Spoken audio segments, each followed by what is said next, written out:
Okay, this is how to make my absolute favorite sandwich to have for lunch. It's roasted beets with Dijon mustard, honey, pickled red onion, arugula, and goat cheese on like a toasted sourdough. Oh, does that not sound so good? Typically, I would use fresh beets, and it's so much work and it takes so much longer, but I found these at Trader Joe's. Truly, having access to Trader Joe's has changed my life. I've never been near one, but damn, it makes things so easy. Okay, step one, whether you have these pre-cooked beets or not, is just to cut the beets into little slices. No critiques on my knife skills, okay? To me, beets are so beautiful and so yummy. I'm gonna make the marinade for the beets now. This is where you could make this ahead. So, also, I measure with my heart, but I'm gonna make things up for you. I'm gonna say this is 2 or 3 tablespoons. 3 tablespoons of olive oil. Then some salt and pepper. I kind of go, well, I don't know. I'm like, beets don't really have that much flavor, so you do need to season. It looks like a lot of salt, but trust me, it's okay. You do what you want to do. I'm gonna say like also 2 tablespoons. 2 tablespoons of honey. Like probably one tablespoon Dijon mustard. And I refuse to stir anything, so I just shake that babe. This is where if you had a bigger jar or just a Tupperware, I would just put the beets into the jar that you made the sauce in, and then just cook the beets as you want them, like per sandwich. This makes 2 sandwiches for me, but I was sharing, so.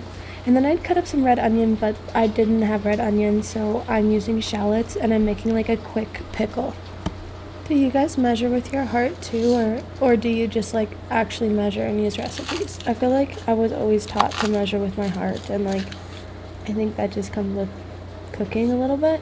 You know what it's gonna be like? Who knows? Anyway, so I'm slicing up these shallots. I'm gonna put them in that tiny jar. I love to have, yeah, they got me.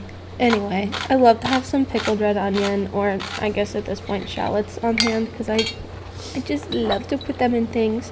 And you can make them really quickly in the microwave. Once again, I'm going to measure with my heart, but the ratio that I tend to go with is 1 part vinegar to 2 parts water. I'm just using red wine vinegar because that's what I have. A little bit of sugar, a little bit of salt and pepper in there, and then top it off with water. You can, once again, I won't stir a thing. I'm going to shake it.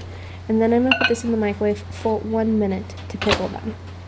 I know that really truly making pickled onions is not that hard, but this is lunch. Like, there's not that much energy I want to put in lunch, personally. So I'm throwing these beets in for 15 minutes at 400 degrees. I love this air fryer. If you don't have an air fryer, obviously ovens work. Don't forget to shake it in between so that they don't get too burny on one side. But I like, the perfect beet to me is like crusty on the outside, like this. Oh, you seeing that? Oh, look at that beet. I'm gonna toast some of the sourdough. I kind of like to take the big pieces from the middle. Sorry, sue me, it's my own loaf. Toasting the sourdough, and then we are gonna put a sandwich together.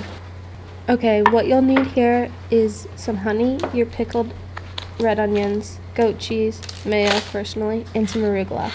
I'm going to put a little mayo on one side. I got too much, and so I scooped it off and put it on the next sandwich. Sorry. And then goat cheese. Do as much as you like. Honestly, I love goat cheese. Topping it with my beets. And then I'm going to drizzle some honey on my beets. Oh, yum. And then my pickled, well, these are shallots, but pickled onions. Some arugula. Smash that baby so you can fit it in your goddamn mouth. And look, I just think it's a beautiful little fresh sandwich. And look at this.